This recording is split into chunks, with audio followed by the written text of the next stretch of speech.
welcome to Mr. Randy's Wine and Spirits. I am Mr. Randy, and today we're here again for another Off the Rip episode. If you're new to the channel, hello and welcome, come on in.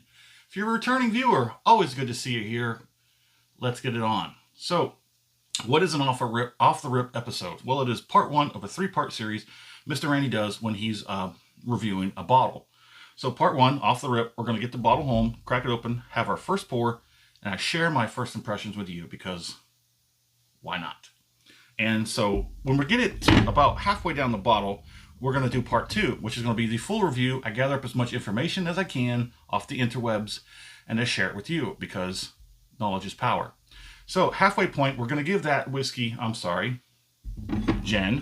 We're going to give that gin plenty of space and time to open up, see if the characteristics change. For the better, for worse, it is what it is. We move on. So part three is going to be called the final pour, maybe final pour or two.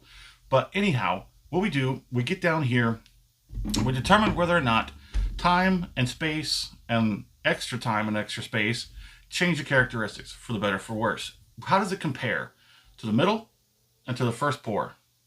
But let's get on with the show. Crack that open. It's stuck. Okay. So we're going to go ahead and give this a little pour. And while it opens up a little bit, gin doesn't really open up in the same mannerism as whiskey or other libations. It is what it is. It's like vodka. It doesn't really need to open up. So sometimes you could just bypass that whole process.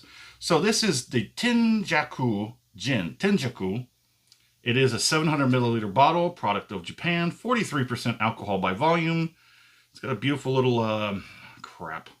I forget which one it's a bird. It's obviously a bird. It's not going to want to focus. I think the lighting is crapping it out. But there you go. It is 66% grain neutral spirits and 34% cane neutral spirits. Product of Japan. Yep. Okay. Let's go ahead and... Hey, focus. There we go. So, no need to even bother with the coloring because gin is gin. It's about as clear as water. Better than the tap water for sure. And I can't help but to compare this Tenjaku to the Jinroku.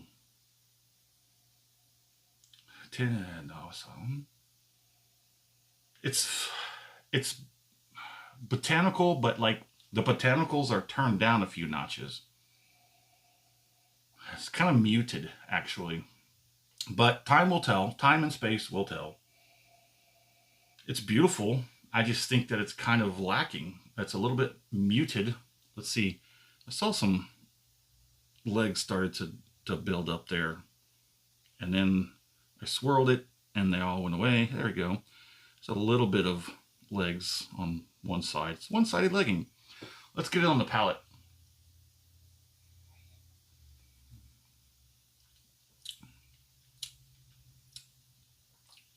And as the nose, the palate too is a bit muted. It is only 43%. I would say because I do believe that Jinroku was 46%, was it not? I believe this was 46%. It might have a little bit more of a bite. This is nice. It's beautiful. Relatively mellow. I'd say a little bit above mellow, but muted somewhat covers it, I guess. Let's go ahead and get a finish on this.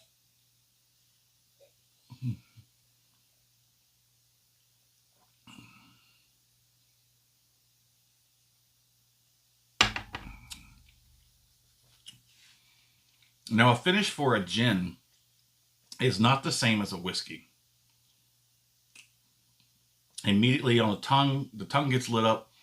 I'd probably say I give it a 3 out of 5 for intensity on the tip of the tongue. It works its way to the top of the tongue. It seems that's where it stopped. Not a whole lot on the roof. Not very much on the sides at the moment. It's starting to sort of like work its way back, but it kind of slowed down when it's got to the middle. There's a slight little warmth starting to build up on the very back, but Not a whole lot. It's good, but it could be better. But that's my first impressions. Let me know what you think in the comments. We'll see you back here about halfway on this bottle.